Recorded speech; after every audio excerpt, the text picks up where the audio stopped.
In this chapter, we're going to use some of the previous language we've learned for chemistry and use that information to try and speak better. So we've learned the letters of chemistry, we've learned how to make some words in chemistry, we know the symbols for the atoms, we know the formulas for different chemicals, different molecules. In this chapter, we're going to use that language and perform some calculations and look at chemical reactions, look at some of the sentences, try and do some determinations using that. In previous chapters, we learned that we can use the periodic table to see the mass of one atom. For example, if we found oxygen, which is in period 2, that chalcogen, and we look at its place in the periodic table, that whole number again is the number of protons. That decimal number is the mass of one oxygen atom. It has units. If you looked at another atom like hydrogen, its mass is around 1. It's about 16 times less massive than oxygen. The units are atomic mass unit, or AMU. One atom is extremely tiny, has a tiny, tiny mass. These mass to number relationships are no different than if we had the average mass of a cookie that a baker makes. Maybe the average mass of a cookie is 1 gram, but they also make bagels, and maybe the average mass of that bagel that they make is 150 grams. So 1 cookie equals 75 grams. That's a number to mass relationship. But as far as getting back to atoms, we could write these relationships for each atom. 1 hydrogen atom, that's the number unit, equals 1.00794 AMU. AMU, again, that's a unit you just have to be familiar with. It's a small, small mass. 1 oxygen atom, so 1 O atom, one of those atoms is about 16 times more massive. And it's around 16, but we'll write the exact number that's in our information packet, 15.9994 AMU. What if we had a molecule like water, H2O, that's composed of 2 hydrogens and 1 oxygen? What would the mass of those 3 atoms that make that molecule be?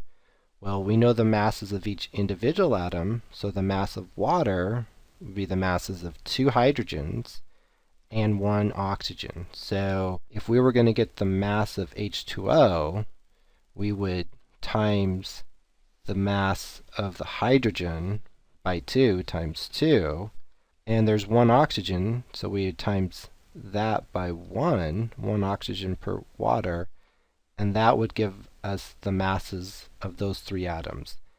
Add it together and you get the mass of 1 water molecule.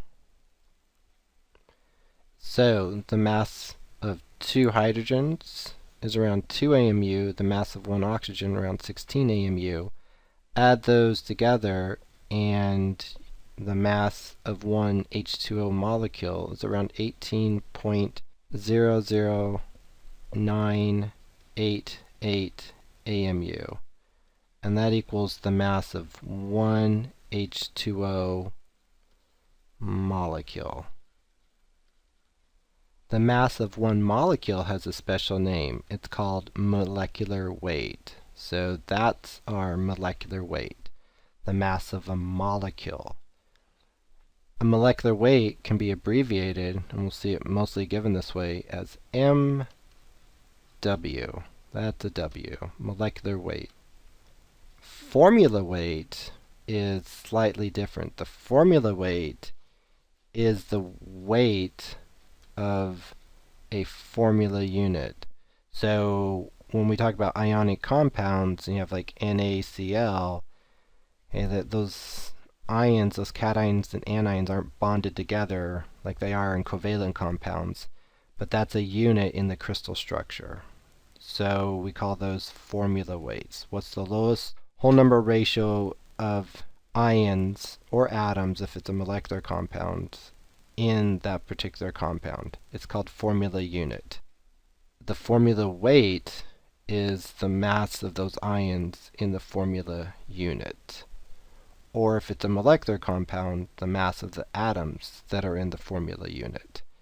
Formula weight can be abbreviated as FW. I know this language is a little confusing, molecular weight, formula weight, we'll just have to get used to it. But definitely for ionic compounds, we use the word formula weight. So down here, we see a compound made up of calcium, phosphorus, and oxygen atoms. You should recognize it as an ionic compound. It's a compound and it contains a metal. So that's our definition of an ionic compound. And it gets more complicated, but that's our basic definition for this class. There's a certain number of calcium atoms, certain number of phosphorus, and a certain number of oxygen. So for these three atoms, go ahead and pause the video, and for each one, write how many atoms of each are present. Once you get that, unpause the video. When we look at the number of atoms, we have to remember some of the vocabulary. Those parentheses, the parentheses that's around the PO4, means that there's 2 of what's in that parentheses. So how many oxygens? 2 times 4 is 8. As far as the number of phosphorus, 2 times 1 is 2, and calcium's pretty easy. There's 3 of them. Okay, for each atom, use the periodic table and write down the mass of each atom. We've already done oxygen. It's 15.9994 AMU. Go ahead and do it for calcium and phosphorus. Write those numbers down, and after you get that, multiply how many atoms are present in each.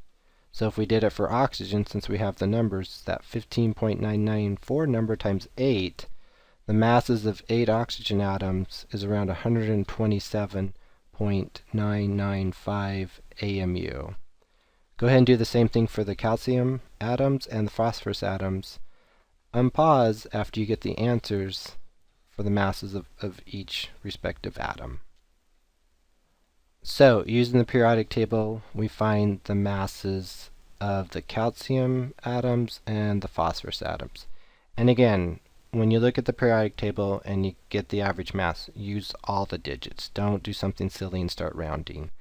But the mass of 3 calcium atoms, 3 times the 40 number, we get approximately 120.23 AMU, will be the mass of 3 calcium atoms. 2 phosphorus atoms is closer to 62, 61.947522 AMU. Okay, so that's the masses of all those atoms.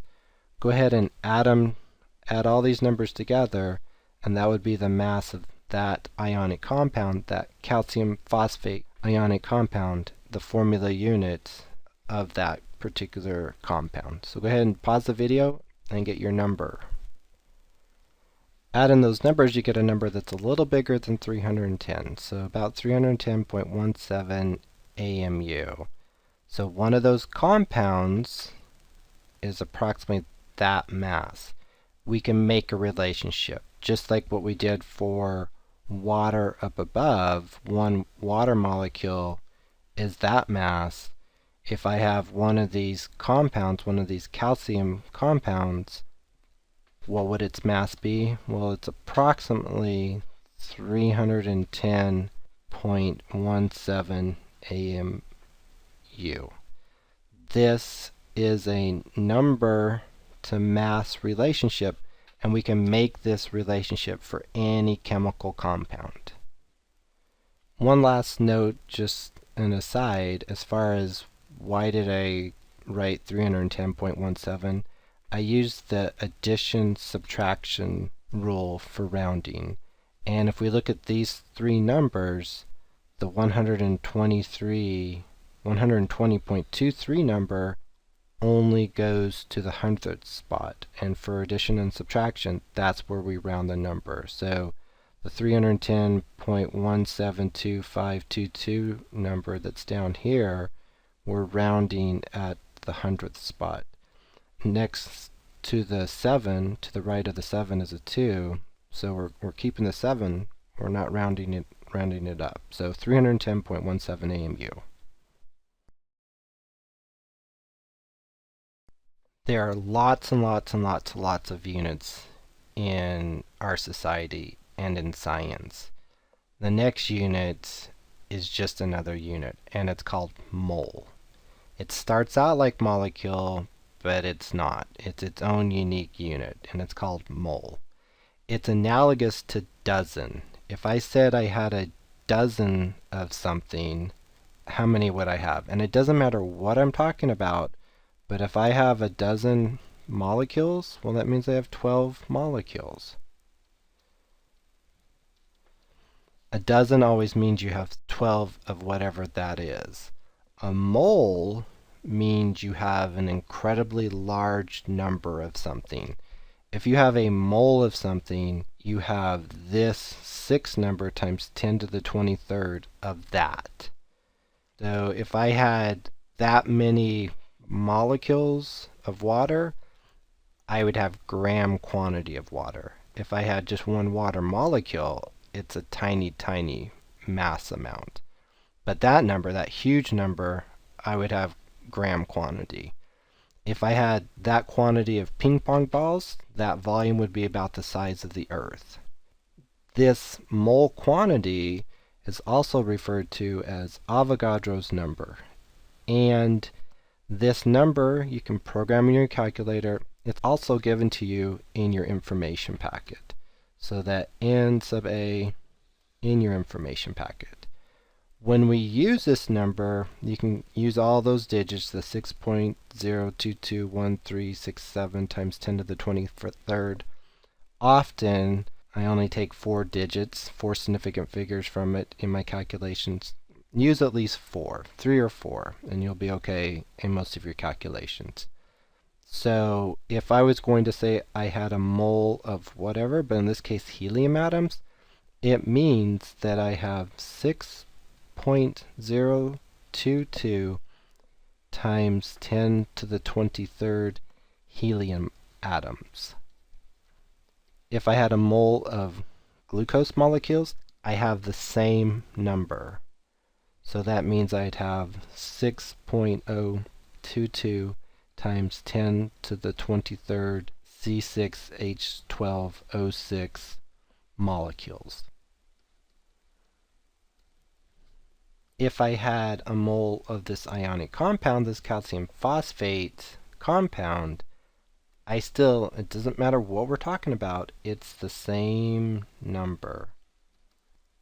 It's a number to number relationship.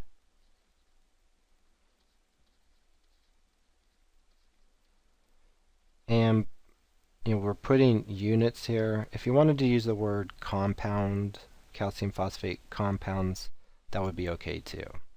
But it's a mole is a number unit.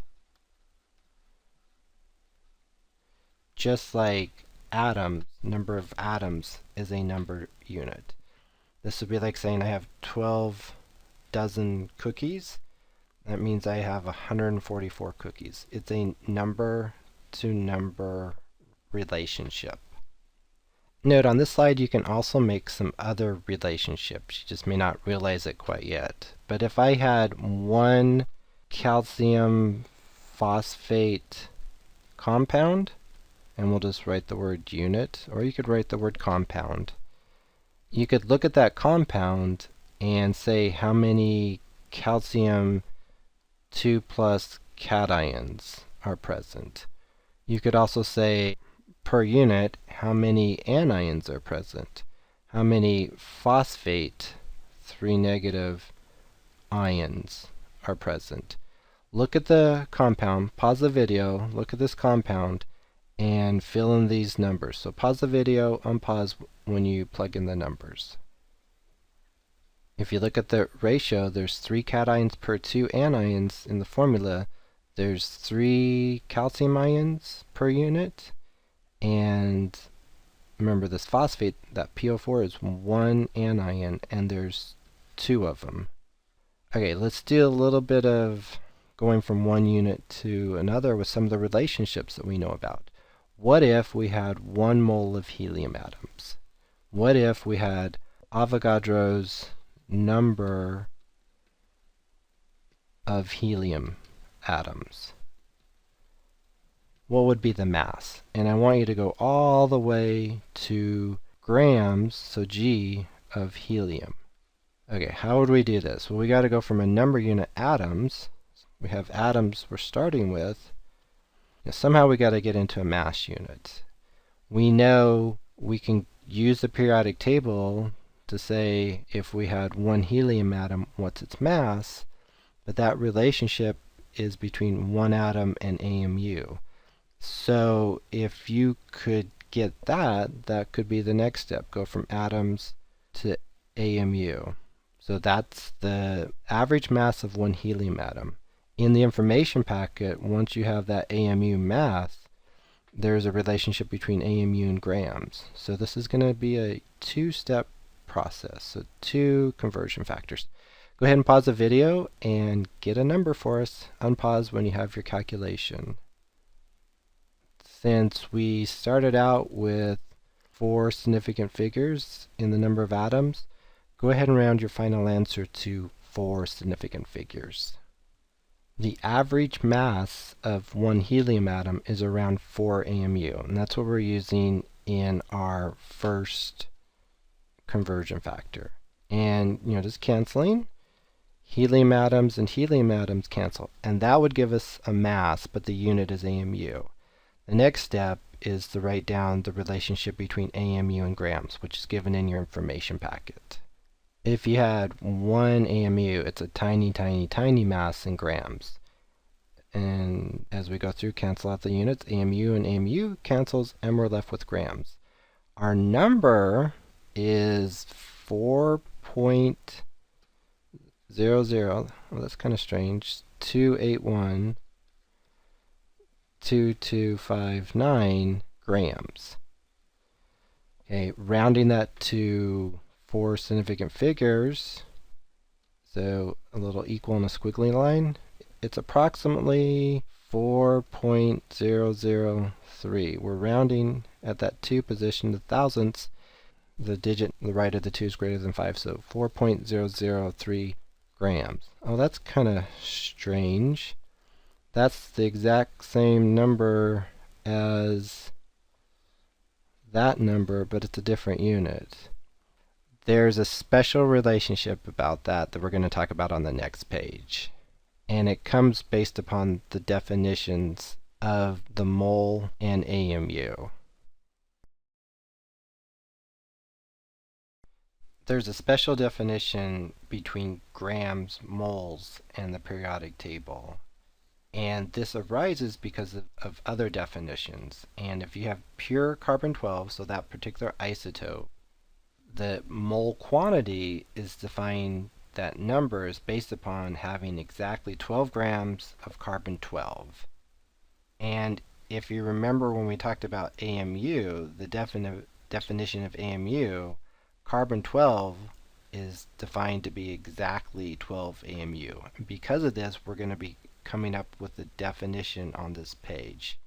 A definition that relates mole quantity, gram quantity, and atom quantity.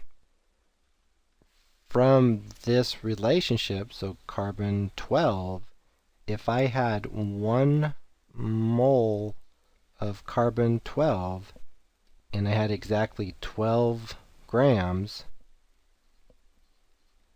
of carbon-12, how many carbon-12 atoms do we have? And this number is actually experimentally determined. It was theoretically predicted when Avogadro first looked at it, but now that number that we're giving you, it's an experimental number. You measure out exactly 12 grams and use a device like a mass spectrometer to get how many atoms are there. Just keeping 4 significant figures, it's 6.022 times 10 to the 23rd. Because AMU in its definition is based upon carbon-12 and the mass of carbon-12 is exactly 12 AMU, we're going to come up with this next relationship. But if I had 1 helium atom, like we said on the previous page. So one helium atom is exactly 4.003 AMU.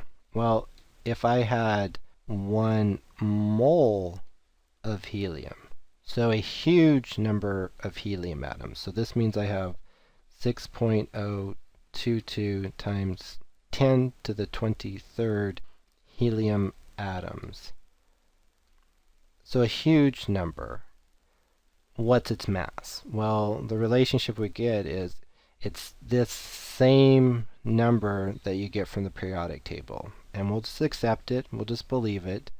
So it's 4, but instead of being an AMU unit, it's a gram unit. So it means we have this mass, this gram unit of helium atoms. So one helium atom is 4.003 AMU, which is tiny. If I have 1 mole quantity, it's the same number, but gram. So 1 mole of helium is 4.003 grams. This is true if I had a molecule or a compound. If I had one H2O molecule, what's its mass? Well, we got it to be about 18.01 AMU. That's if you had 1 molecule.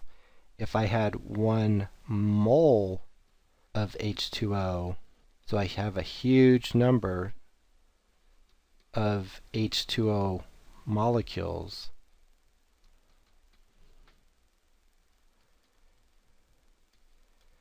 the number that goes here with grams of H2O, it's the same number. It's that same 18 number.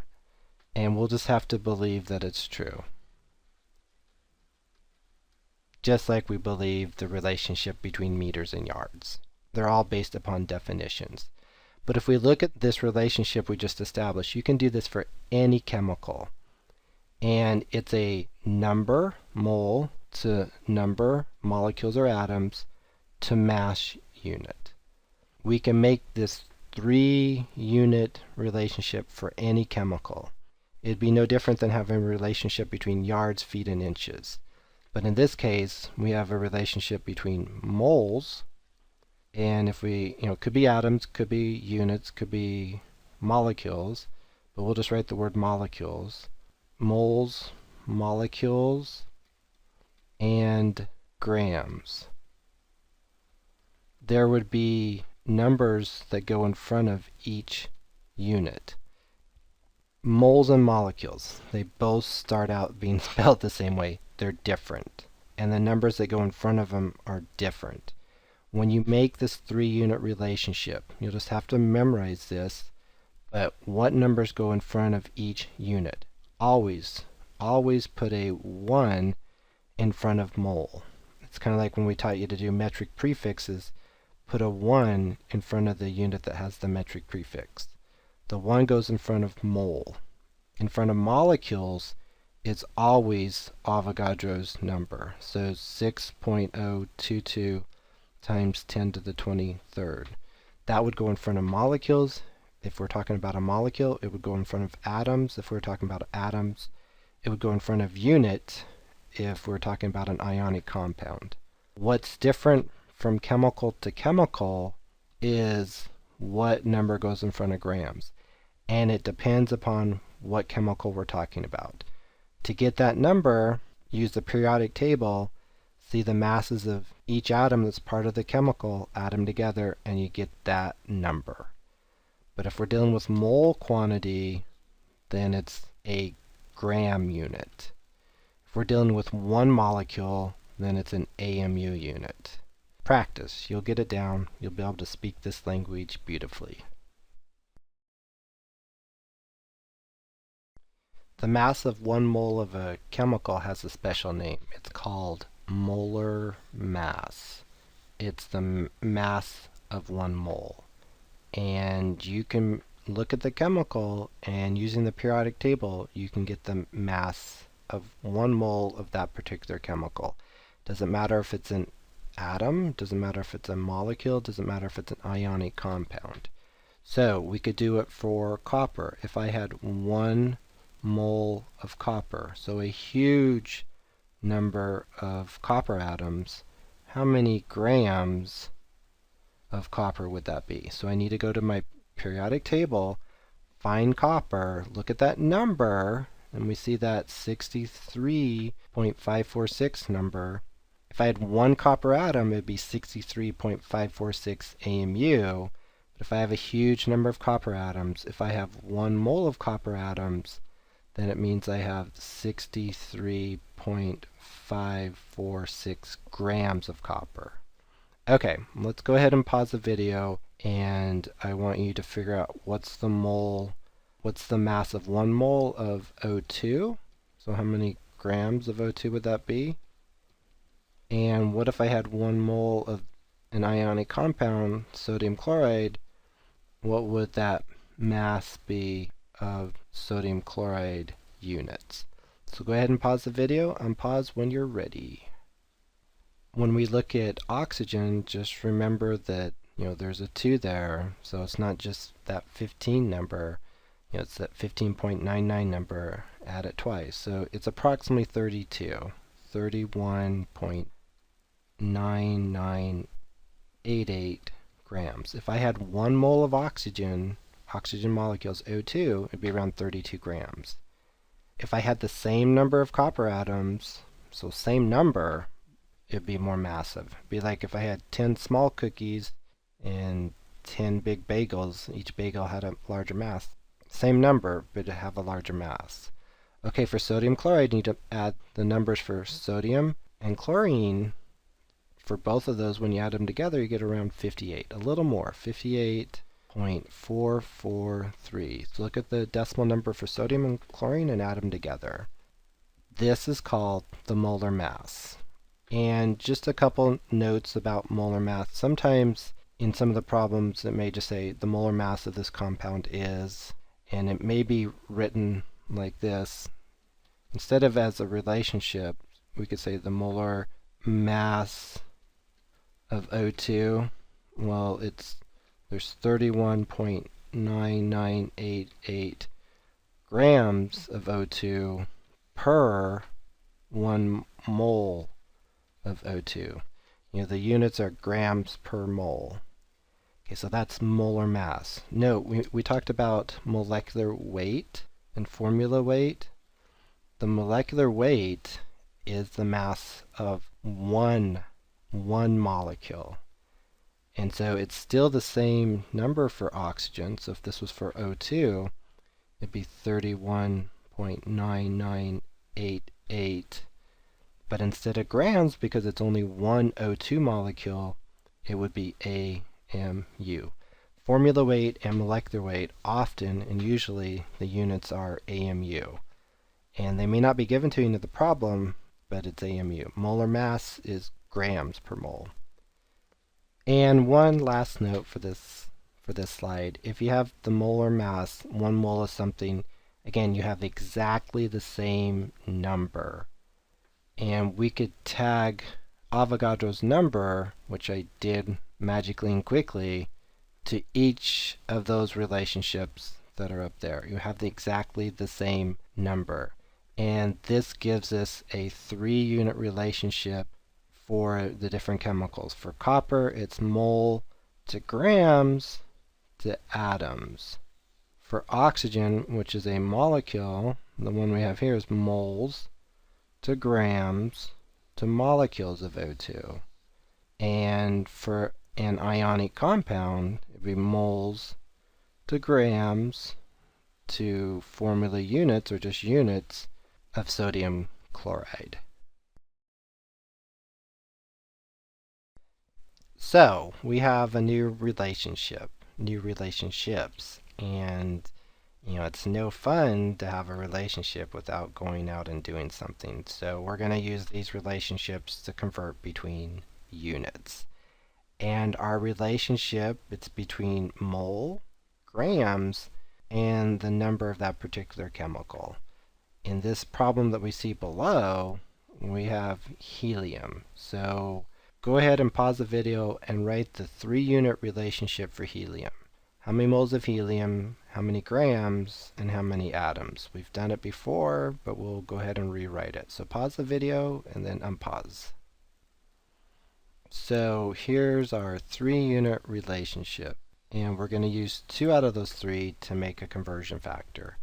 As we look in the problem, what are we given? We're given a quantity, a mole quantity, and we're supposed to convert that into grams. It's the same amount of helium, just a different unit. As we begin the problem, we have 1.85 moles of helium, and we need a conversion factor, and we're going to grams of helium. If we look at the relationship, what does the relationship tell us? If we had 1 mole of helium, its mass would be 4 grams. If I had 4 grams, it means I have 1 mole. If I have greater than 1 mole of helium, 1.85 moles of helium, I should have more than 4 grams of helium. Make sure your answer makes sense. So go ahead and pause the video, make your conversion factor from that relationship, get an answer, and unpause and check your answer. This particular problem just required 1 conversion factor. As we look at it, moles and moles cancels, and we're left with grams. We start with 3 significant figures, so keep at least 3 in your final answer. If I need exactly the correct amount of significant figures, I would tell you that in the problem. But the answer is approximately 7.41 grams. On this page are a few more example problems using the relationships between moles, grams, and Avogadro's number. The first problem is for sodium chloride. The molar mass, the 3-unit relationship for sodium chloride, we did that a few slides before. You should be able to get that, but you already have it. You need to go from grams to moles. Go ahead and pause the video and set up this problem. Check your answer when you're finished. The molar mass gives a relationship between grams and moles. So if you're going between those 2 units, it's a 1-step conversion factor. So going from grams to moles or moles to grams, you'd use the molar mass of that particular chemical. The molar mass of sodium chloride, 1 mole of sodium chloride, the molar mass, it's always the mass of 1 mole, is approximately 58 grams, 58.443 grams. So if I have 117 grams, I have more than 1 mole of sodium chloride. 1 mole of sodium chloride is 58.443 grams.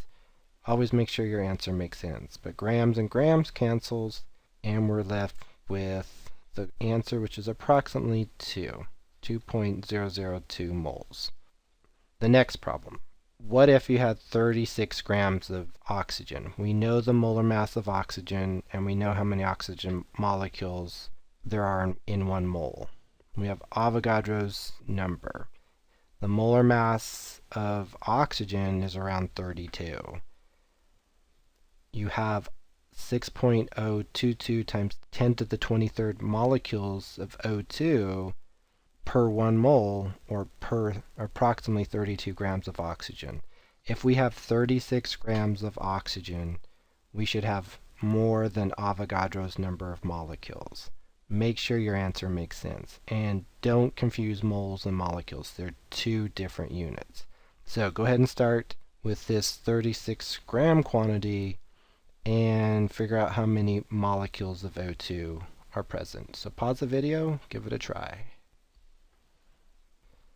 The 3-unit relationship for O2 tells us if we had 1 mole of oxygen, there's approximately 32 grams, 31.9988 grams.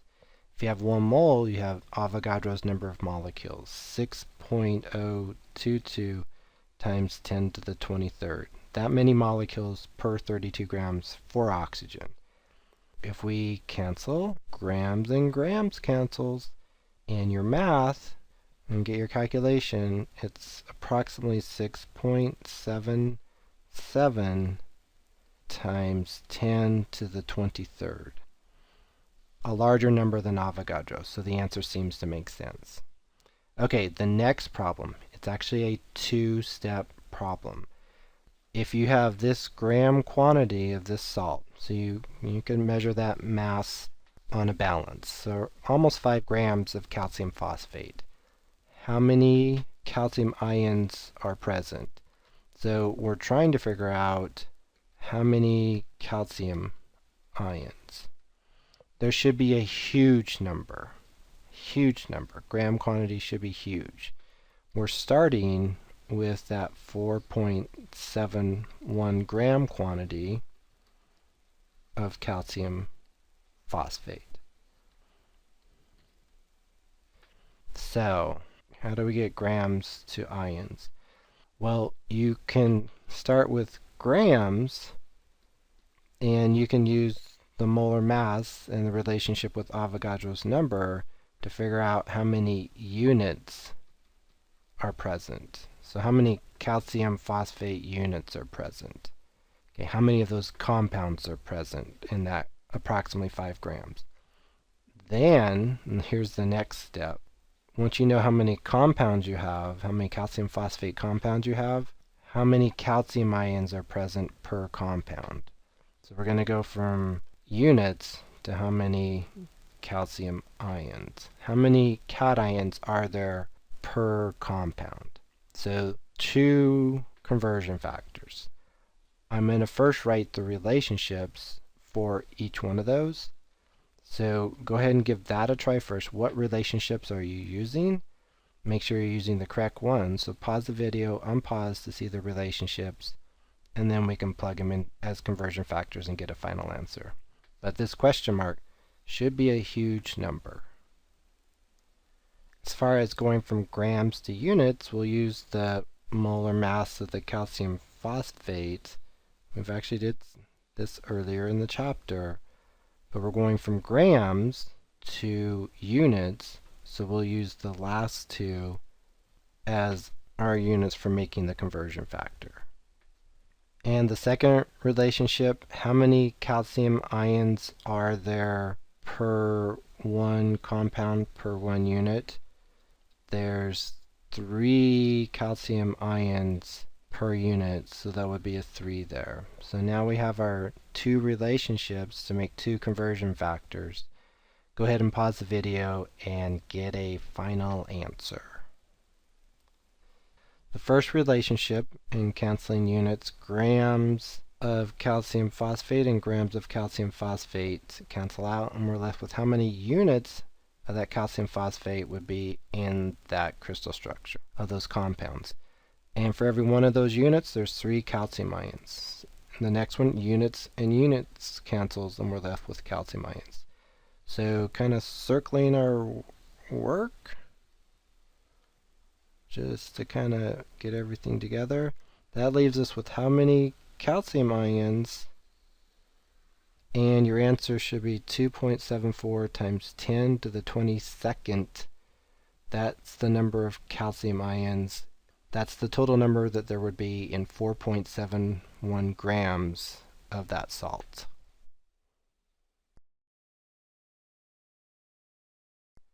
The formula for any chemical gives you a number relationship, gives you a proportion of atoms there are per compound. For example, H2O, there's 2 hydrogens per 1 oxygen for every water molecule. In this example shown below, this is the formula for butane. This is a molecule, it's a covalent compound, so there's 14 total atoms in that one molecule, but for every 4 carbon atoms, there's 10 hydrogens. That's a number proportion. That's a number relationship. Using this formula and the periodic table that gives you mass information per atom, you can figure out what's the mass percentage of the total mass of the molecule, what percent is carbon and what percent is hydrogen. So how do we do this? First thing you need to know, what's the total mass of this butane compound? So using the periodic table, you should be able to calculate the molecular weight.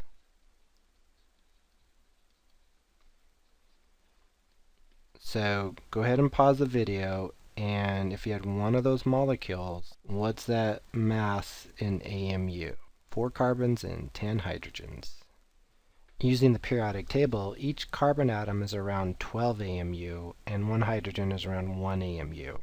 So here are the masses of 4 carbons and 10 hydrogens. Add those together, the mass of one of these butane compounds is 58.1222 AMU. So that's the total mass of one of those chemicals.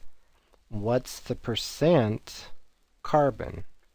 Most of the mass, as we can see from our raw numbers, most of that mass from the 58 AMU comes from the 4 carbons. So you would think the percent carbon would be higher than 50%.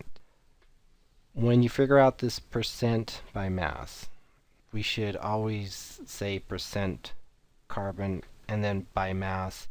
In this chapter and a lot of these chapters it says percent carbon. And you just have to realize when it's asking you this, it wants a mass percent, not a number percent. When you write it like this, it's not super clear, well, what percent?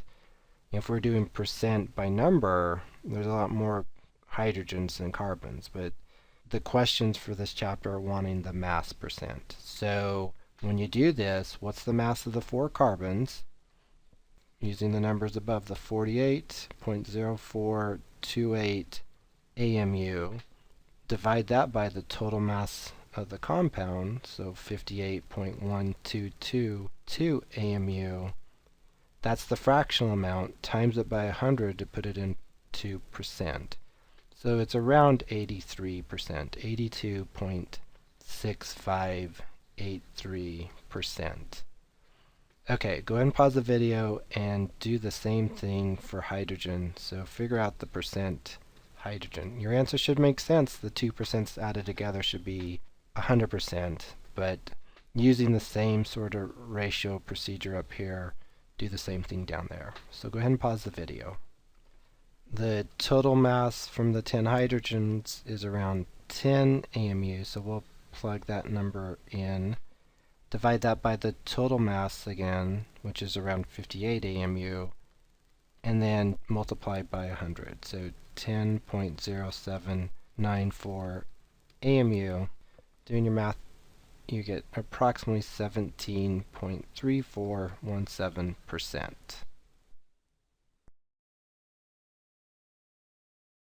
On these next few slides, we're going to go through a process of trying to figure out what's the formula for a chemical.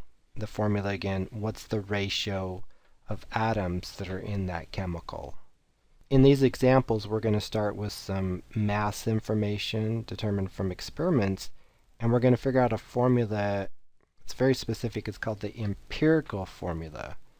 And an empirical formula is the simplest whole number ratio of atoms that are in that substance. So it's a whole number. If we're talking about an ionic compound, then the empirical formula is its formula unit.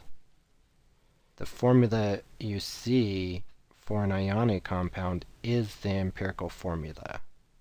If we had something like sodium chloride, that's the smallest whole number ratio of sodium and chlorine atoms in that crystal structure. If I had something like calcium chloride, it's a 1:2 ratio, 1 calcium for every chlorine anions, but that's the smallest whole number ratio of atoms that are in that particular crystal structure.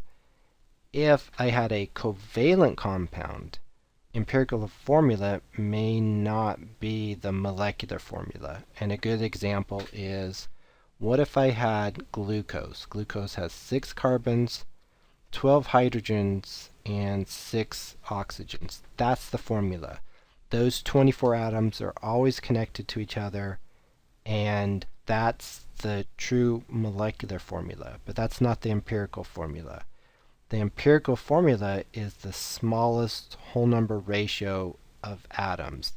And what does this formula tell you? Well, for every 1 carbon, there's 1 oxygen in that sample. There's actually 6 total per molecule, but for every 1 carbon, there's 1 oxygen. The 12, there's twice as many hydrogens for every 1 carbon. So the empirical formula for this glucose, 1 carbon, 2 hydrogens, and 1 oxygen. That's the ratio of atoms. It's not the true molecular formula. It's not the true formula of the chemical. If we went back a slide and we did it for butane, this is the true 4 carbons, 10 hydrogens. That's the true molecular formula, but the empirical formula is different. Go ahead and pause the video and write the empirical formula. You could divide the 4 and the 10 by 2, so smallest whole number ratio for every 2 carbons, there's 5 hydrogens. That's the empirical formula for butane. Let's look in an example problem. What if we were given this information? We had some sort of experiment, and we were looking at benzoic acid, and the data from some instrument told us what the percent of the 3 atoms that are part of benzoic acid. So it gives the percent, and it gives the mass percent. The ultimate goal of the experiment is to figure out how many carbons, how many hydrogens, and how many oxygens. What's the ratio of the atoms in this chemical? So we have carbon, we have hydrogen, and we have oxygen. We want to figure out how many carbons, hydrogens, and oxygen. What's the ratio? We want to figure out the formula like H2O. So I'm going to write a letter variable. The X means how many carbons, Y, how many hydrogens for every carbon, and Z. We're going to figure out X, Y, and Z. What numbers go there? This percent, again, this is percent. There's lots of different percents, but this is percent by mass. If it was a number percent, that would be pretty easy to get the ratio of atoms. These X, Y, and Z variables are a number ratio. So how do we go percent by mass? And eventually we need to get that percent by mass converted into a number unit. So what can we do? You could assume that you have a certain quantity of the sample, and if we assume we had 100 grams of it, these percent tells you the ratio of grams for each atom. So if I had 100 grams and it's 68.8% carbon, that means there's 68.8 grams of carbon, and for every mass amount, 68.8 grams of carbon, there's 5.0 grams of hydrogen. So I'm using these percents since they're percent by mass, and I'm just giving them a mass quantity. You could have assumed 10 grams instead of 100 grams. It's just, assuming 100, you can do this math in your head. If it's 26.2% by mass oxygen, if I had 100 grams, then that means it's 26.2 grams of oxygen.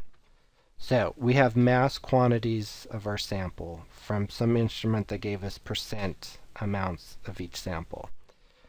We need to get these mass units, into a number unit.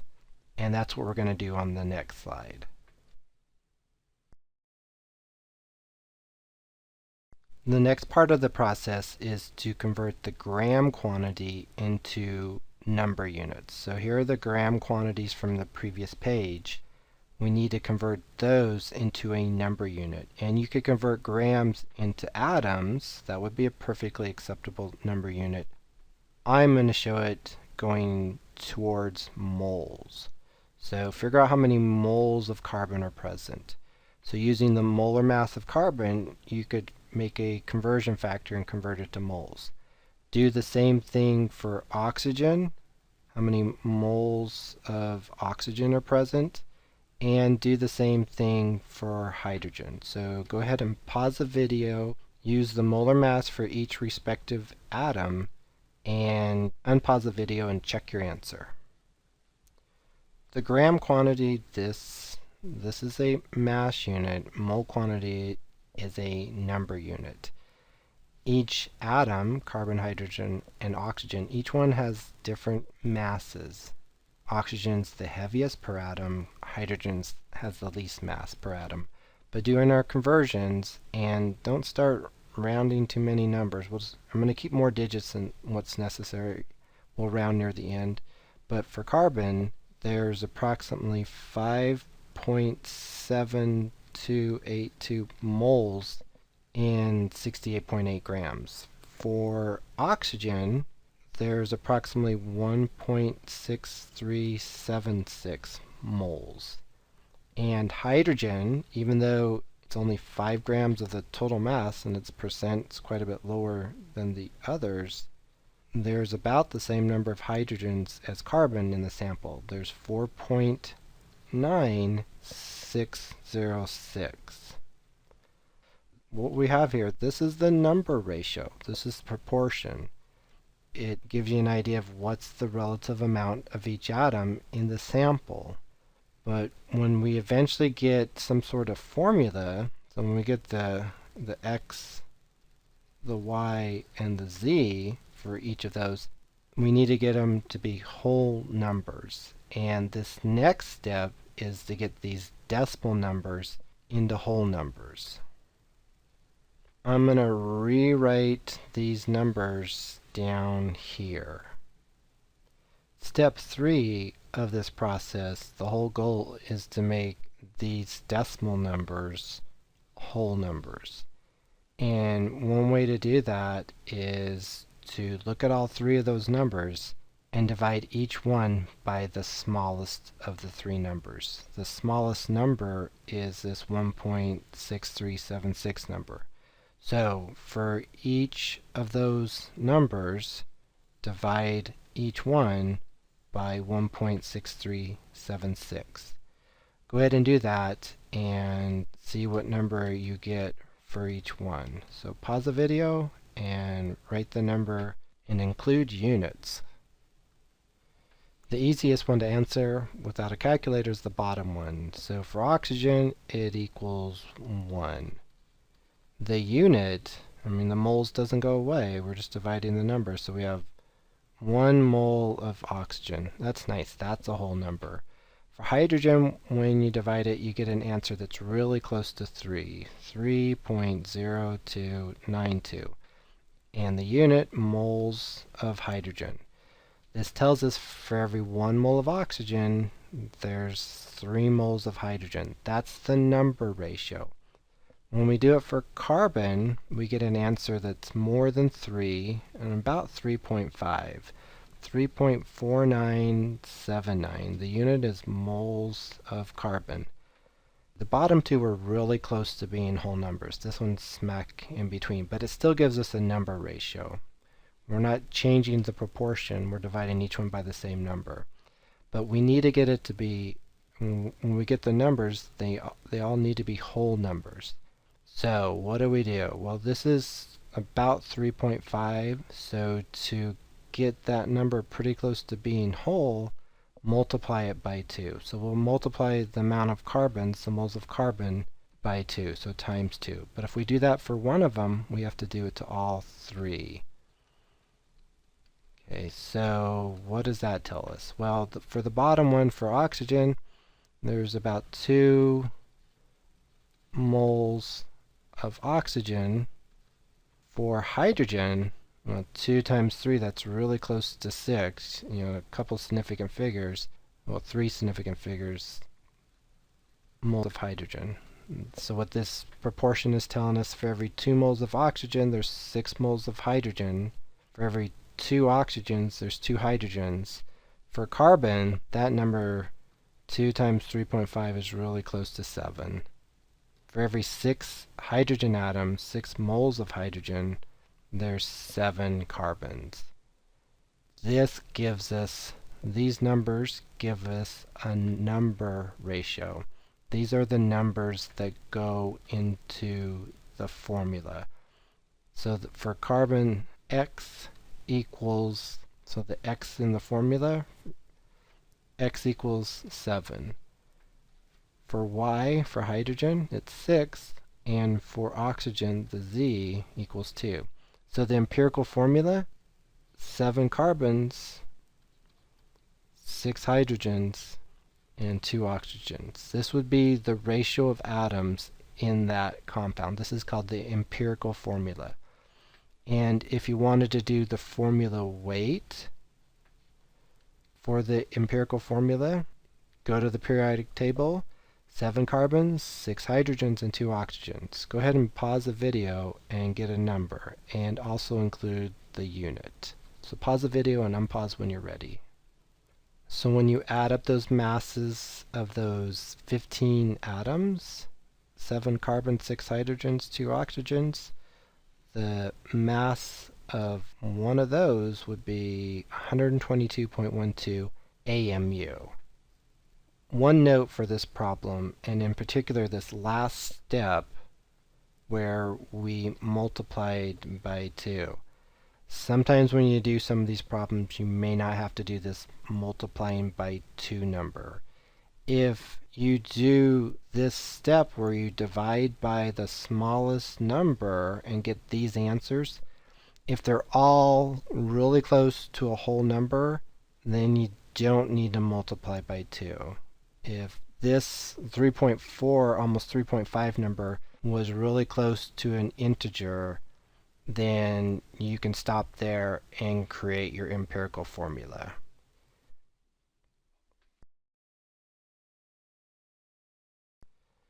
The empirical formula gives us the smallest whole number ratio for a compound.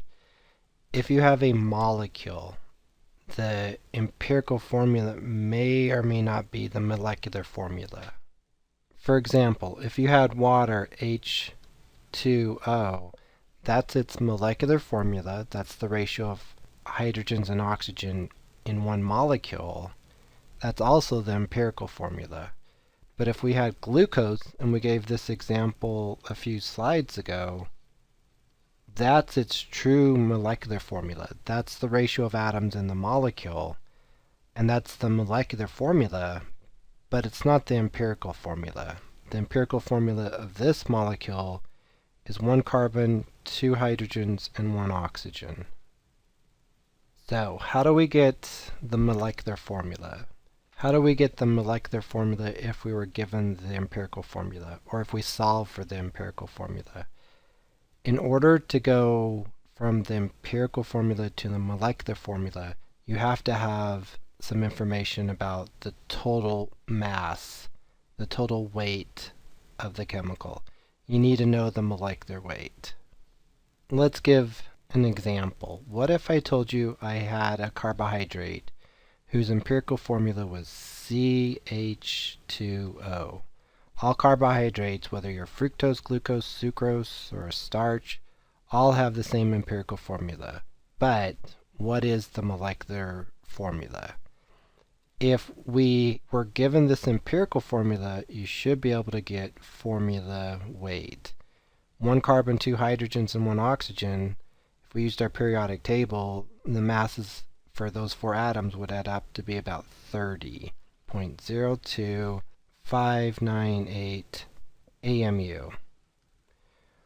What if I gave you another piece of information? What if I said I had a carbohydrate, that's the empirical formula, but I gave you the molecular weight of this carbohydrate? And let's assume we determined that somehow experimentally, and it was 360.31176 AMU. So the molecular weight of a molecule, a carbohydrate molecule, was 360 AMU. This formula weight is the smallest whole number ratio of the atoms in there. But the true molecular weight of this solar system of atoms, this molecule of atoms, is around 360. These two pieces of information will allow you to get the molecular formula.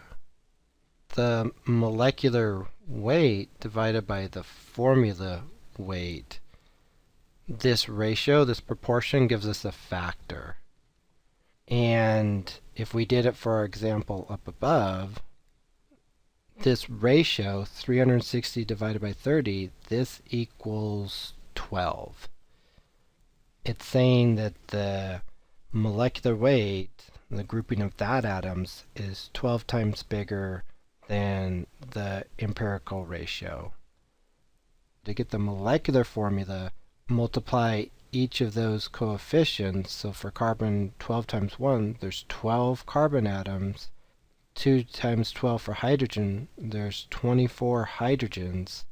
And for oxygen, there'd be the same number as carbon, so 12. This is the molecular formula.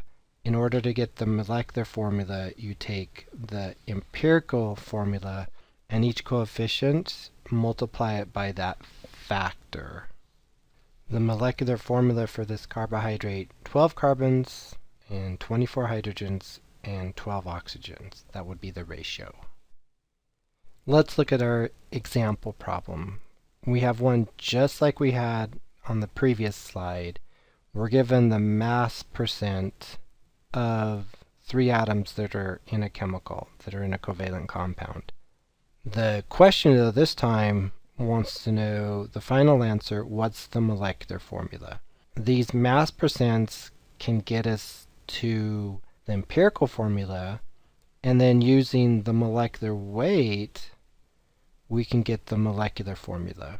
So down here, I want you to get the empirical formula, so our x, our y, and our z. On the next page, we're going to eventually get the molecular formula. So this is a 2-page problem. Go ahead and pause the video, and starting with these percents, calculate how many moles of each are present. You can assume you have 100 grams like we did before. Get the whole number mole ratio, and then you can make your formula for your compound. So go ahead and pause your video, turn it on if you need help. Otherwise, check your answer after you get through it. So here's the answer after the first step in the process. Assuming we had 100 grams, here are the starting gram amount of each atom. Using the molar mass of each atom, we now have the mole quantity of each atom. So that's the number ratio. When we get the formula, we want whole numbers. So the next step is to divide by the smallest mole quantity. For each of the 3 atoms, we divided by the smallest number, which was 2.738. And we get a mole ratio that gets us closer to whole numbers. For oxygen, it's 1. But for hydrogen and for carbon, we're close to something 0.5. If all of these numbers were really close to whole numbers and not 0.5, then we could stop at that point. However, they're really close to 0.5. To get those really close to a whole number, multiply each one by 2. So we'll go ahead and do that. So after multiplying it by 2, we have nice whole numbers, and putting that into a formula, and the empirical formula would be 3 carbons, 5 hydrogens, and 2 oxygens. That's the empirical formula. We'll go ahead and go to the next slide and eventually get to the molecular formula. Go ahead and use your data from your previous page and determine the formula weight from the empirical formula. Go ahead and pause the video, unpause when you're finished. The formula weight is the mass of the empirical formula. So here's our empirical formula: 3 carbons, 5 hydrogens, and 2 oxygens, and that mass is approximately 73.07 AMU. Okay, the last step is to get the molecular formula. We need to determine that factor, that ratio, and once you get that factor, you'll be able to go from the empirical formula to the molecular formula. So go ahead and pause the video and unpause when you're ready to check your answer. The molecular weight was given on the previous page. It's 146. So the molecular weight divided by the formula weight, it equals approximately 2. So that 2 is our factor. Multiply the empirical formula, each number for each atom, by 2. So the empirical formula multiplied by 2, that gives us the molecular formula. 3 carbons times 2 would be 6 carbons. 5 hydrogens times 2 would give us 10 hydrogens. And 2 oxygens multiplied by 2 would be 4. The molecular formula is C6H10O4. In this next part, we're going to learn how to read a chemical reaction a little better and try and understand exactly what it's telling us. You can read something, but what's the meaning? We learned in some material previously that a chemical reaction gives you a number ratio. And here's our example of a reaction we showed in a previous chapter. This chemical reaction says that for every 1 glucose, there's 6 oxygen molecules that need to react. It's a number relationship. You could say for every 1 dozen glucose molecules, 12 dozen oxygen molecules react. Or pick any number unit you want and use the chemist's favorite unit, which is the mole, and you could say for every 1 mole of glucose, C6H12O6, 6 moles of oxygen are consumed. We can make this number relationship for any chemical reaction, and we make this number proportion by looking at the numbers that are out in front to the left of the formula of the chemical. You can do it for the reactants, you can do it for the products. So we could tag on the product mole relationships. So for this particular reaction where there's 4 different chemicals, 2 reactants and 2 products, you can make a mole to mole to mole relationship and use any combination to make some sort of conversion factor. This provides a lot of information. You could do it for any chemical reaction. You could do it for hydrogen reacting with oxygen to form water. In this reaction, for every 2 moles of hydrogen, there's 1 mole of oxygen, and for every 2 moles of hydrogen, there's 2 moles of water that form. Or the number of hydrogen molecules that react is exactly the same number of water molecules that are formed. But we can write this as a relationship. So here's the mole-to-mole relationship for the reactants, and you can tag along the water relationship. The mole-to-mole relationship gives you a valuable relationship that can be used to answer a lot of different questions. For example, if you knew how much hydrogen you had in a fuel container, you could calculate how much oxygen is going to be consumed. These mole-to-mole relationships, chemical reactions are like a cookie recipe or any recipe. It's a number relationship. So for example, say you had a cookie recipe where some of the ingredients, there was 1 cup of milk, 2 cups of eggs, 2 cups of flour, and you were really consistent when you made your cookies, and you always made 12 cookies. And you knew each cookie weighed 50 grams. With all that information, we could make a relationship between all the different ingredients that are part of this recipe.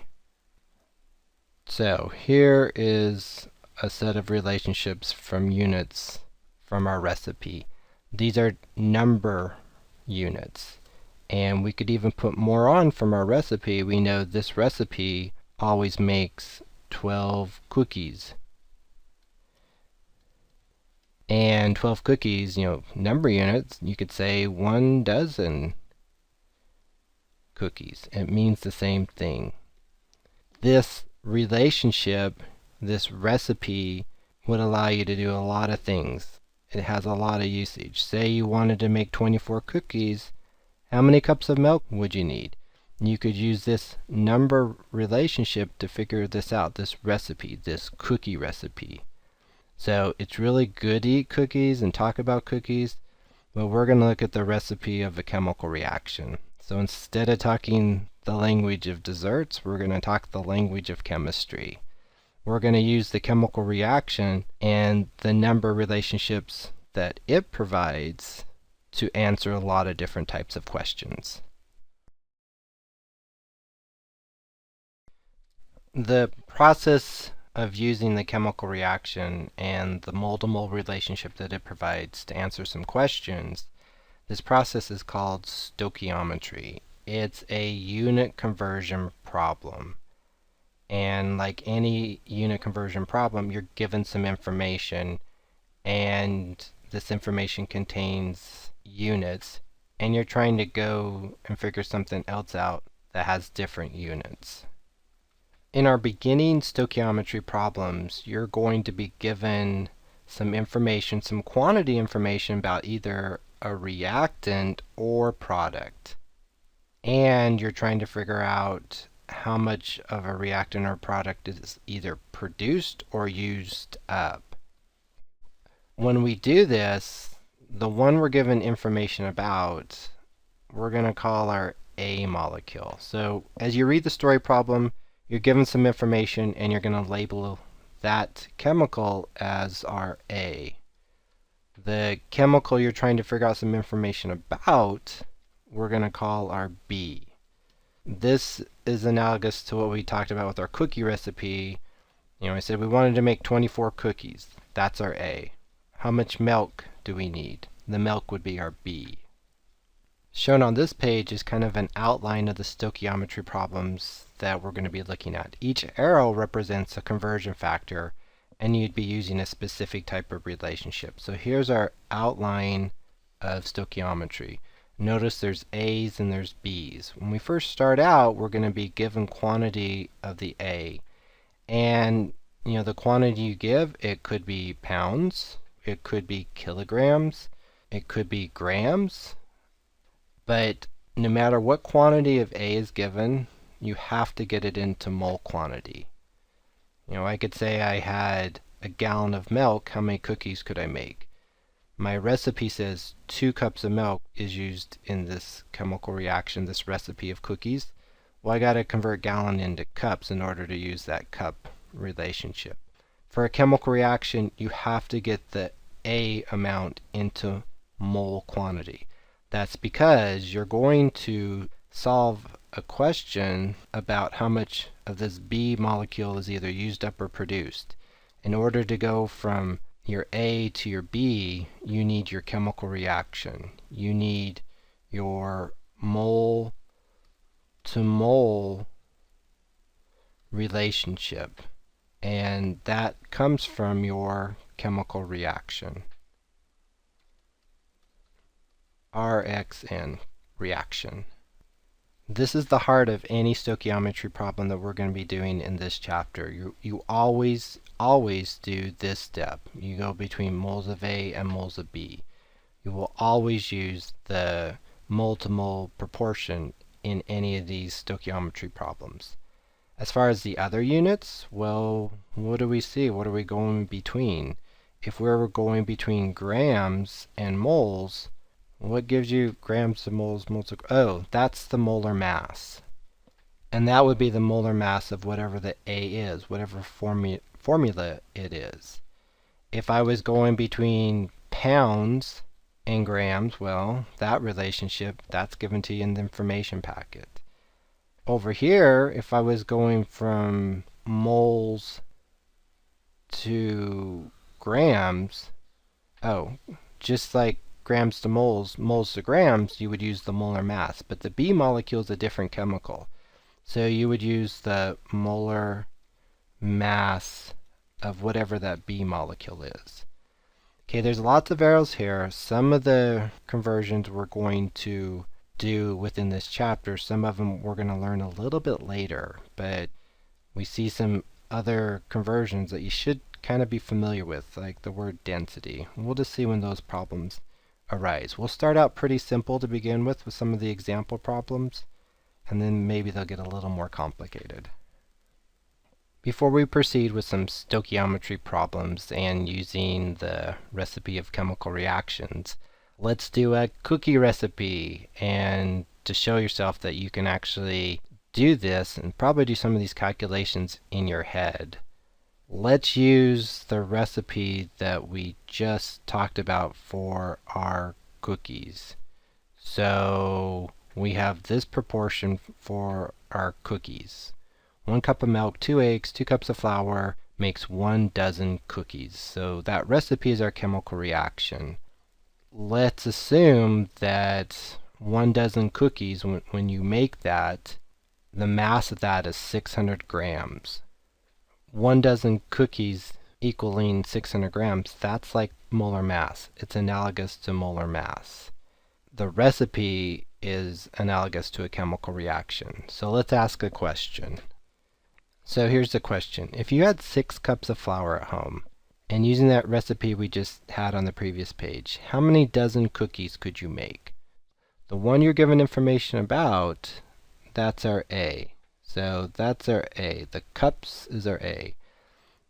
Dozen cookies, that's our B. So in our chemical reaction, the flour, that's our A, and dozen cookies is our B. So I'm going to be a little anal, and I'm going to put in what units I'm starting with, what units I'm going to. So 6 cups of flour, that's how much I'm starting with. The proportion, you can make 1 dozen cookies for every 2 cups of flour. And if we solve for the answer at this point, we could make 3 dozen cookies. Or you can do another conversion, that would be 36 cookies. What if the problem also wanted to know how many grams of cookies could be made? So we already have our B information, but what if it also wanted to know how many grams? So we'll put a little question mark there. We need one more relationship where we're going to take dozen cookies into grams of cookies. How would we do that? Well, we know we have 3 dozen cookies. Where's that relationship for... Oh, it's up here. This is analogous to molar mass. 1 dozen cookies equals 600 grams. So we'll take that relationship and make another conversion factor. 600 grams of cookies per dozen cookies. 3 dozen cookies, and our final answer, 1800 grams. It's the same quantity, just a different unit. The dozen to 2 cups, that's like the mole to mole relationship. The 1 dozen cookies per 600 grams, that's like molar mass. So if you can do this, and some of you may have been able to do this in your head, you can do any chemistry stoichiometry problem that we're going to give to you. You just got to get used to those units.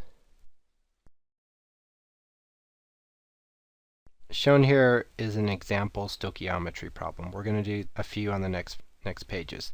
We have a balanced chemical reaction. To make your mole-to-mole relationship, it needs to be balanced. It's kind of complicated. There's lots of numbers before the formulas, but if we look at it, it says for every 2 of those fat molecules that reacts, 127 oxygen molecules are used up. And for every 2 of these fat molecules, this is an example of a fat molecule, you produce 90 carbon dioxide molecules. And that sort of makes sense. Well, it should make complete sense. These 45 carbons all become carbon dioxide. If you have 2 of those molecules, you need to produce 90 carbon dioxide molecules. With this chemical reaction, this balanced chemical reaction, you should be able to make a mole to mole to mole to mole relationship. There's 4 chemicals, and we use these numbers that are out in front to the left of the formula to make that. So go ahead and pause the video and make a moles relationship using this chemical reaction. The units here, moles for each one, you need to be anal when you do make this. You can't just say moles. You have to include the formula of the chemical. It's not complete otherwise. But as far as the numbers that go in front of that unit, Well, 2 for that C45H86O6 molecule, 127 for the oxygen, the 90 for the carbon dioxide, and 86 for the water molecules. You're going to use 2 of these when you construct your relationship, your conversion factor, when you do the stoichiometry problem. And that's going to take you from moles of A to moles of B. When you look at a stoichiometry problem, you're given information about one of the chemicals. The chemical could be the reactant or the product. But the one you're given quantity information about, that's your A molecule. The molecule you're trying to figure out some information about, that's your B molecule. So read the problem, pause the video, read the problem, and on the chemical reaction, label which one is considered our A and which one is considered our B. So, as you read through the problem, you have 7 moles of the fat molecule. That's our A. And if you read through the rest of it, calculate the number of CO2 molecules. CO2 is our B. So it just so happens in this particular problem, the A molecule is on the reactant side and the B molecule is on the product side. It doesn't have to be that way. They both could be reactants, they both could be products. The A could be on the product side, the B could be on the reactant side. But this is what we're given for this particular one. The oxygen information and the water information, we're not going to use that. We're not going to use that mole relationship. We're going to use just the A and the B. So when we make our mole to mole relationship, we'll use the carbon dioxide and the fat molecule. That'll be used as our proportion. So we've been given information, we figured our A and our B. What units are we starting out with? We're starting out with moles. And in the question, what quantity of the carbon dioxide do we need to figure out? What unit will be there? Well, it's also moles. So we're going from moles of one to moles of the other. So if we kind of look at our flow chart of units, we're starting here and we're going there. That arrow represents a conversion factor. This particular problem will only require one conversion factor. Use this as a guide. Use this flowchart as a guide to kind of help you as you go through it. You don't have to use molar mass. We're just going to use the chemical reaction and the mole to mole relationship to get to our final answer. Some of you could actually kind of look at it and do the problem without writing it down on a piece of paper. This says, if you look at the chemical reaction, for every 2 of those fat molecules, 90 of these are being produced. So if you have 7 reacting instead of 2, you should have a lot more than 90 carbon dioxides for your final answer. But you gotta always show your work, so go ahead and use this mole to mole relationship, make a conversion factor, and get a final answer. And when you do write this proportion, this conversion factor, like any other one, you have to include units. You have to include moles. And you have to include the formula of the chemical. If you don't, you'll get marked off. So make sure you're as anal as possible. So go ahead and pause the video, write the conversion factor, and get an answer. Here's the proportion, and it's always a good idea to cancel units, and when you look at it, moles of the C45 compound cancel with moles of the C45 compound.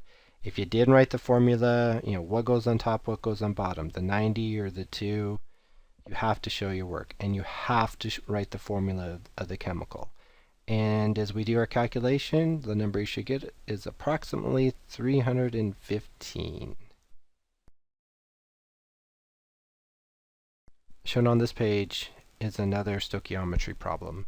Read through the problem, determine the A and the B. So go ahead and pause the video, write that down, and then we'll take it another step.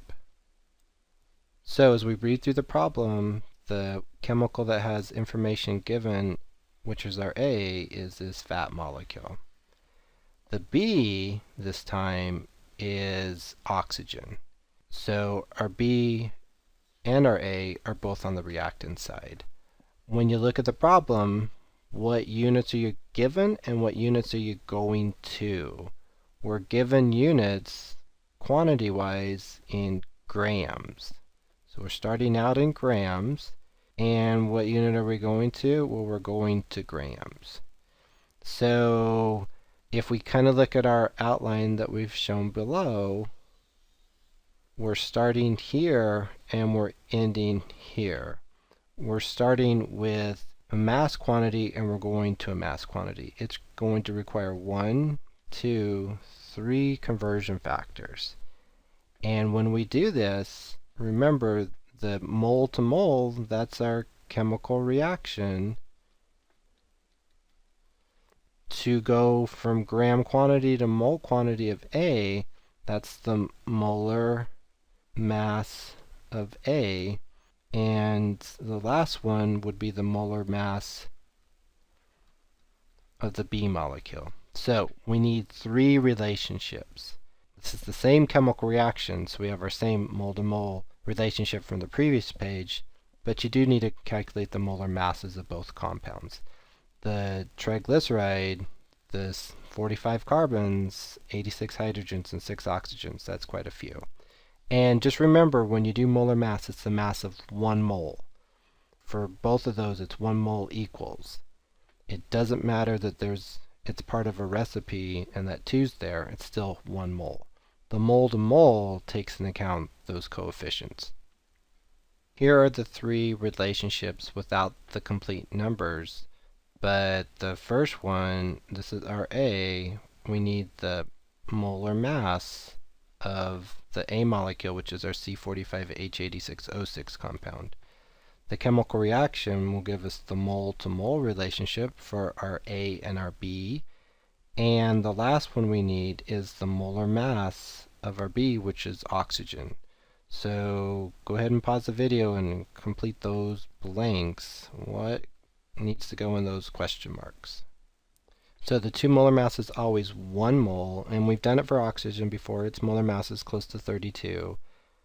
For the fat molecule, around 723.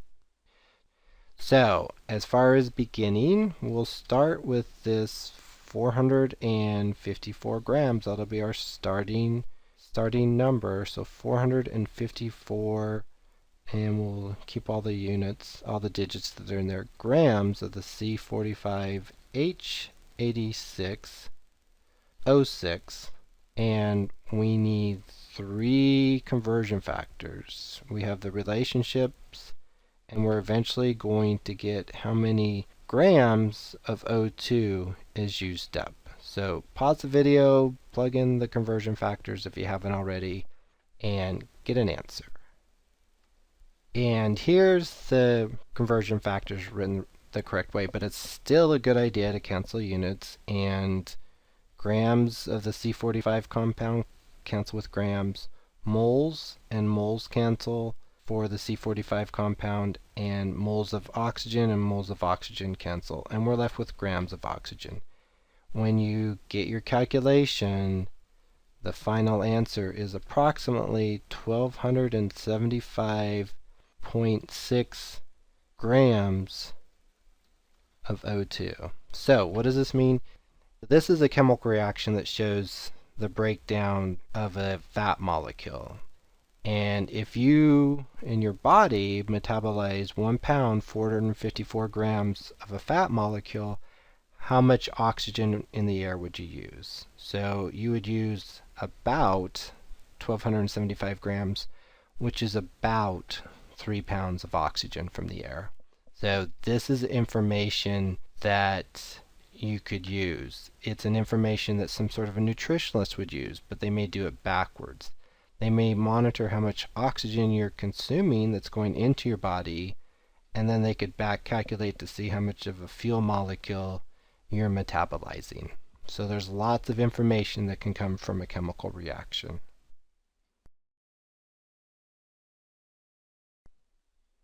And one last example problem. So go ahead and read this problem. Mark your A and your B, and then decide what unit you're starting with, what unit you're going to. And this one doesn't require 3 conversion factors. It's only going to require 2. So know where you start, know where you finish. And it's a good idea to kind of make a flow of your arrows to decide, to kind of give an example of what you should be doing. So pause the video and start setting up your problem. Unpause when you want to check your setup process. So as we read through the problem, the one chemical we're given information about is a product. It's hydrogen. So hydrogen is our A. The one we're trying to figure information about is a reactant, and it's sodium. If this much hydrogen reacts, the question wants to know how many grams of sodium will be used up. If we look at our flowchart down here, we're starting here. We're starting with moles of hydrogen. So 0.979 moles of hydrogen. The next step is to figure out how many moles of B. So how many moles of sodium? There's no reason to work backwards. I mean, you don't have to use the molar mass of hydrogen. You're already given the number quantity. You can, once you have moles, go use the chemical reaction. Once you have moles of A, use the chemical reaction, go to moles of B. The problem wants to figure out how many grams of sodium are used up. You first, though, have to figure out how many moles are being used up, which is a number quantity, and it's perfectly acceptable amount of sodium. But the question wants you to get all the way to a mass quantity, so grams of sodium. So here's our flow chart. It's always a good idea to write something like that down, but go ahead, it's going to require 2 conversion factors. So start with the quantity of hydrogen that's being produced and eventually figure out how many grams of sodium are being used up. So go ahead and pause the video, look at your answer when you're finished. And here we have most of the work done. As far as relationship, here's the mole to mole relationship. If you look at the chemical reaction, we assume it's 1 if you don't see a number. 1 mole of hydrogen and 2 moles of sodium. So the relationship is 1 to 2, but include the formulas of the chemicals. The molar mass of sodium, it's always 1 mole. So 1 mole of sodium is 22.9897 grams of sodium. So both of these relationships were put in as conversion factors. It's always a good idea to cancel units, but moles of hydrogen cancels with moles of hydrogen. And again, you got to put the formula of the chemical, and moles of sodium cancels with moles of sodium, and we're left with grams of sodium, the unit we're trying to go to. And when you do your calculation, it's really close to 45. 45.0 grams of sodium would be produced for when the quantity of hydrogen that reacts is 0.979 moles. On this slide, we're going to discuss the topic limiting reagent. And a limiting reagent, this is one of the reactants that's used up first. It gets used up before the other reactant. The one that's not used up is said to be in excess. And a good example of this is driving your car. When your combustion reaction happens in the car, the gasoline molecules react with oxygen in the air. When does that reaction stop? It stops when all the gasoline is used up. It's the limiting reagent. The oxygen in the air is in excess. If we wanted to use a cookie analogy in the recipe we gave earlier, what if you had 12 eggs? You had a dozen eggs, but you only had 1 cup of milk. How many cookies could you make? Well, the recipe calls for 2 eggs and 1 cup of milk per recipe. You can only make 1 recipe. The 1 cup of milk is used up, and you still have eggs that are left over. The eggs are in excess. The milk limits how many cookies you can make. So limiting reagent. A limiting reagent type of problem, it's a stoichiometry problem. And when you have this type, you're given information about two of the molecules. So you have two A molecules. So our example here, here's our balanced chemical reaction. But in this problem, you're given information about both reactants, quantity information of the sodium hydroxide and the amount of chlorine gas. Which one is used up first? Which one is your limiting reagent? Most of the time, you don't add things in the exact same proportion as the chemical reaction. And one of these is going to be our limiting reagent. How do we figure it out mathematically? There are different ways in which we could write this definition, but if you're given quantities, you have two A's. Separately, you'd figure out how much of each one of those A's, how much product they would form. The one that forms the least amount of product is your limiting reagent. So, how much product? You can give any unit, but in this definition, we have it in moles. So the definition written there in the box, the limiting reagent is the reactant that forms the smaller moles of product. We have 2 moles of the sodium hydroxide and 1.7 moles of chlorine gas. For each of them separately, we're going to figure out how many moles of product are formed. You want to go to the same product, so we want to go to the same B. And you could pick any one of the products. There's 3 different product molecules. The moles, we could go to moles of water, we could go moles of sodium chloride, we could go to any one of the 3 moles, but we need to go to the same one. I'll pick moles of sodium chloride. So for each reactant, figure out how many moles of sodium chloride would be produced for each one. So go ahead and pause the video and do that calculation.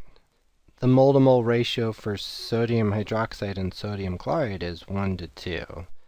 And for every 2 moles of sodium hydroxide, there's 1 mole, half as many sodium chlorides that are formed.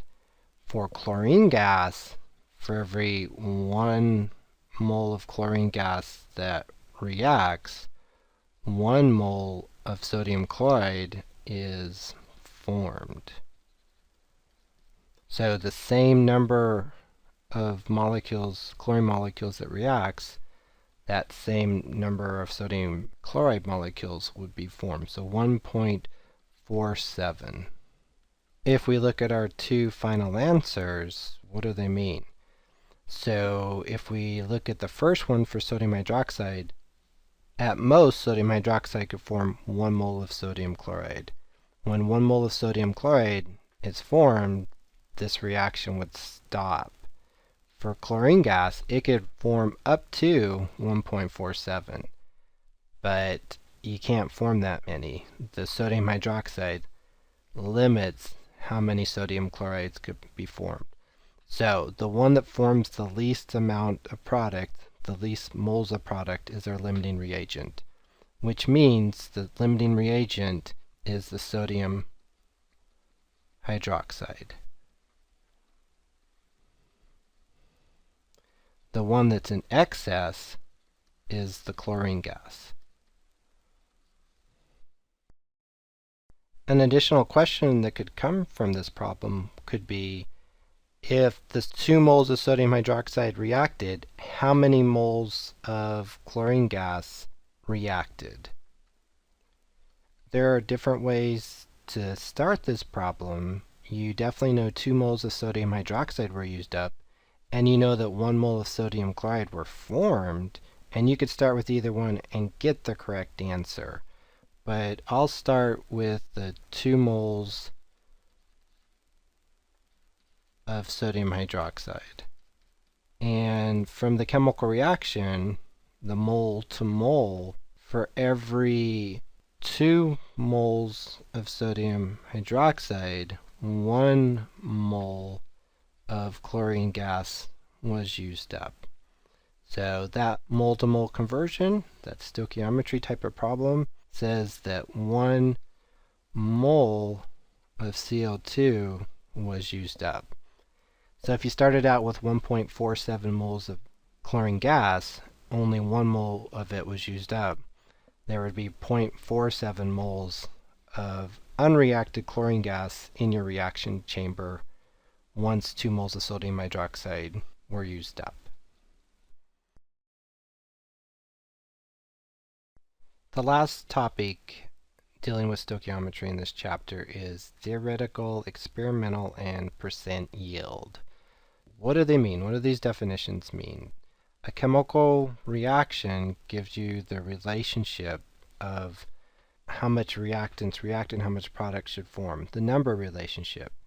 Theoretically, if you started out with a certain amount of reactant, this chemical reaction could theoretically tell you how much product should be produced, or how much of another reactant is used up, if you start out with this amount of something.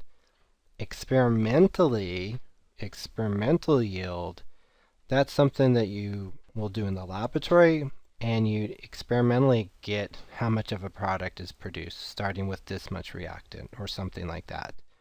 Or it may be a number that's given to you in the problem.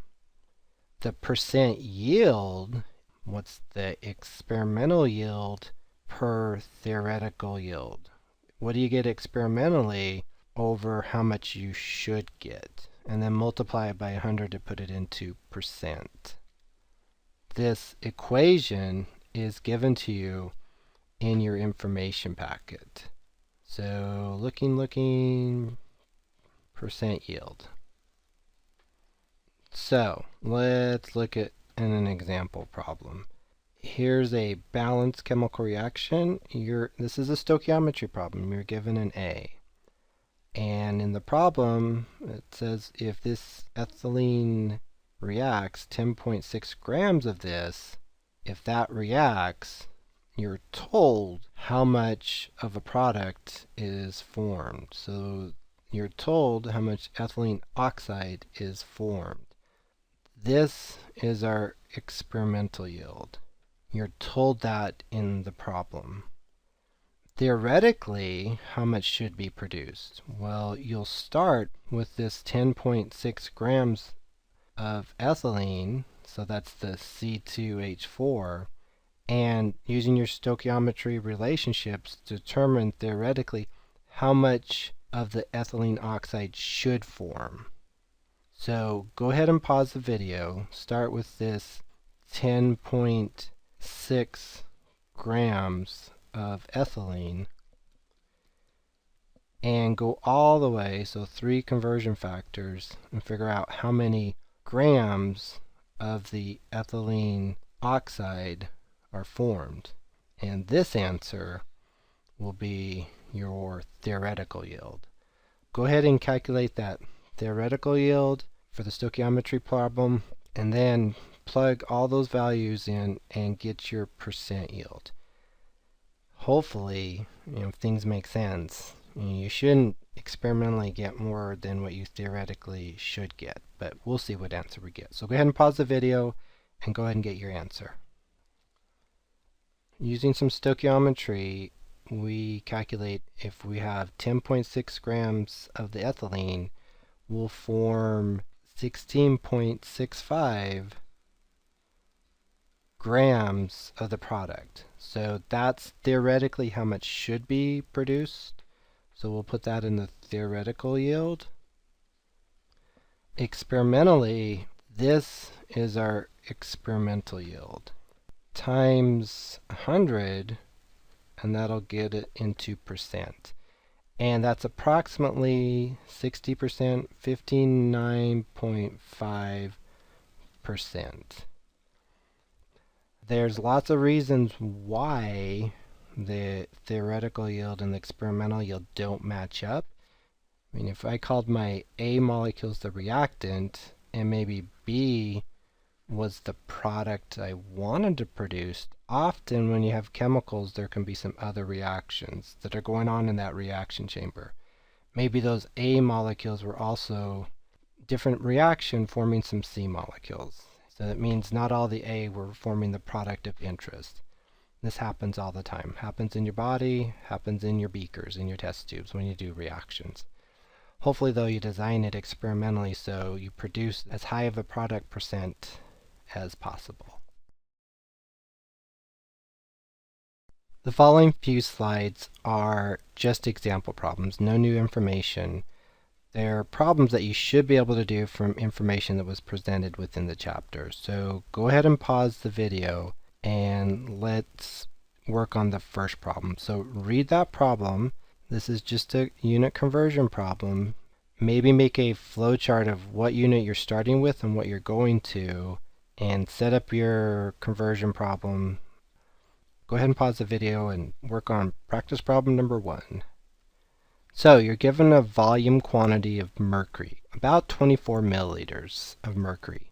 The question wants to know how many atoms. This should be a huge number. How do we get there? I don't think we've been given a direct relationship between milliliters and atoms. Sometimes you can work backwards. If we had mercury atoms, what's the relationship between atoms and what unit? That's molar mass. If somehow you could get to grams of mercury, and Hg is the symbol for mercury, if somehow you could convert milliliters of mercury into grams, then you could use molar mass to convert grams of mercury into atoms. Milliliters to grams. Where did we learn that? That's density. Density gives you a relationship between, it's a mass and volume relationship. So you can use density for mercury there, and to go from grams to atoms, use the molar mass of mercury. Remember, the density of different substances and mixtures is given to you in your information packet. So go ahead and put in the 2 conversion factors and get your answer. The relationships we have, the density in your information packet, 1 milliliter, 1 centimeter cubed of mercury, there's 13.55 grams of mercury. You can use density in the equation, or you can use it as a conversion factor. It's a ratio, it's a relationship between milliliters and grams. As far as the molar mass, 1 mole of mercury would have a mass of around 200 grams. That also means you have Avogadro number of mercury atoms. So when we go between grams and atoms, we'd use the last 2 in that 3-unit relationship. So as always, it's good to make sure our units cancel, but millimeters of mercury cancels with millimeters of mercury. Grams of mercury cancels with grams of mercury. And we're left with this relationship that says that volume would have this huge number of mercury atoms, 9.656 times 10 to the 23rd atoms of mercury. The next example problem is, again, just a conversion of units. Some of the relationships are given to you within the problem. Go ahead and read it and think about how you're going to go from what's given to what's being asked. So pause the video, unpause at different points if you need a little bit of help. As we begin with the problem, like I said, there's a couple relationships that are given, and the proportions are given in abbreviated form, but the percent by mass, that's a concentration unit, and it's a relationship. So it's 82.9% zinc in a sample of brass. Brass is a complex mixture of different metals. In this particular brass sample, it's almost 83% zinc. So writing that down as a relationship, for every 100 grams of brass, 82.9 grams is zinc. Zn means zinc. And percent by mass means that both units are grams. As far as density, and whoops, it already looks like I made a mistake, but this is the density of brass. Down here I said Zn, which isn't true, so I will erase. It's good to be anal, but this is the density of the of the mixture, so not of zinc. So we'll write the word brass.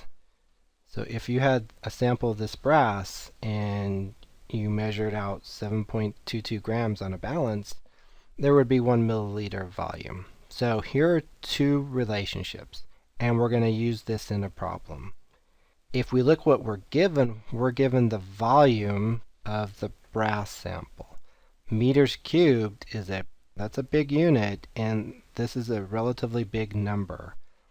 What does the problem want to know? The problem wants to know how many moles of zinc are in that big sample. And there's other chemicals in there, but what's the quantity of zinc? And there's going to be a number of conversion factors, but the unit you need to go to is moles of zinc. Maybe make a flow chart down here starting with meters cubed of brass, make your arrows, and decide what units you're going to go to until you can finally get to moles of zinc. I'm going to do it in 1, 2, 3, 4 different conversion factors, and 2 of the 4 are already written. So go ahead and pause the video and make your flowchart, and then work on the conversion factors. Here's the flow of units that I'm going to go between. You may have chosen a slightly different way, but we should all end up, no matter which way we take it, get to the same mole quantity. The only little reminder is you need to make a relationship between meters cubed and centimeters cubed, and we taught you how to do that early on when we looked at the measurement chapters. So good luck, and pause the video and let's get a final answer. Here's the problem set up with conversion factors, and again canceling units, and we're left with moles of zinc. Again, the first one, this first conversion, that's one you have to be able to develop between centimeters cubed and meters cubed. The next conversion, that's the density for brass. Density can take you from volume of a material to mass of that material. The third conversion factor is based upon concentration, so knowing how much brass you have, you can figure out what fractional amount is zinc. And the last one is just the molar mass of zinc. And our final answer is approximately 7.94 times 10 to the 10th moles of zinc. This extra problem is a stoichiometry problem, so there's an A and a B. Go ahead and read it and get the initial setup for the problem, and then unpause the video and check your progress. In this problem, you're told how much of an alloy that you have. This alloy is your A. However, this alloy, what's it composed of? Well, it's composed of aluminum. It's 45% by mass aluminum. So the alloy is your A, but it also means that your aluminum is your A.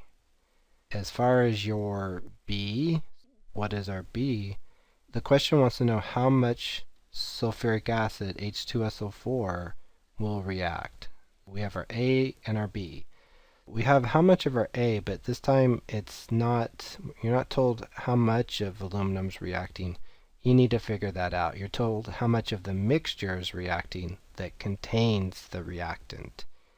If we go back a few slides where we kind of had our general outline of stoichiometry, where are we starting? And if we go and look at our A's, we have a mixture, and we're given how many grams of the mixture. So we're right here. Eventually, we're going to go all the way over to our grams of B. But the first step, you have how much of the mixture you have, figure how much of the A you actually have. And this percent here, that percent that's using the concentration.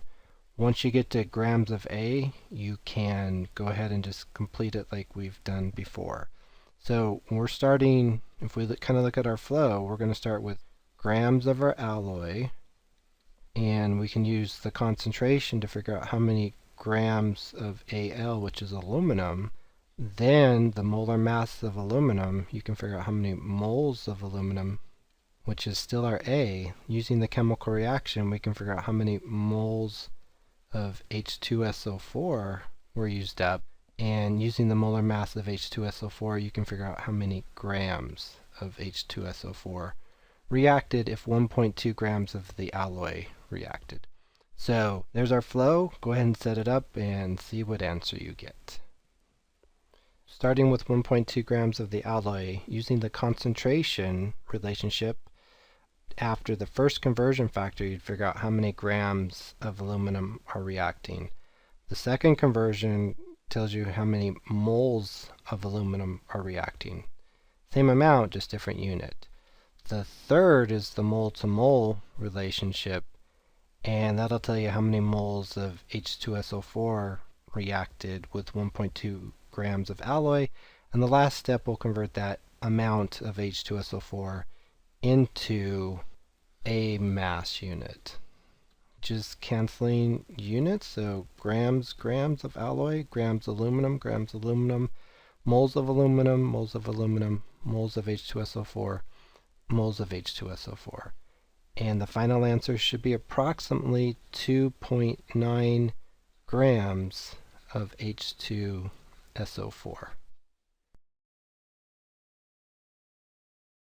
This extra problem is also a stoichiometry problem. Go ahead and figure out your A and your B, know what unit you're starting with, what unit you're going to, then make a flow of how you're going to convert your units.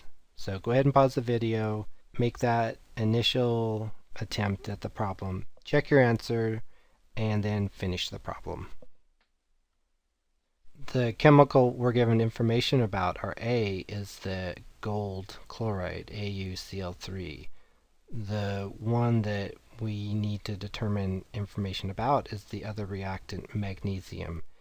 We're starting with pounds. That's the quantity of our A. And again, any stoichiometry problem, we eventually need to get it into moles of the A. As far as the final unit we're going all the way, and we're going to figure out how much magnesium reacts, and we can get the moles, but the question wants us to go all the way to milliliters of that. And they're all the same quantity, but just different units. You need to be familiar with what relationships take you between what units. And, the very first one, pounds to grams, well, we have that given in our information packet. Grams to milliliters, well, that's same thing again, that's density. We did one like that a little while ago.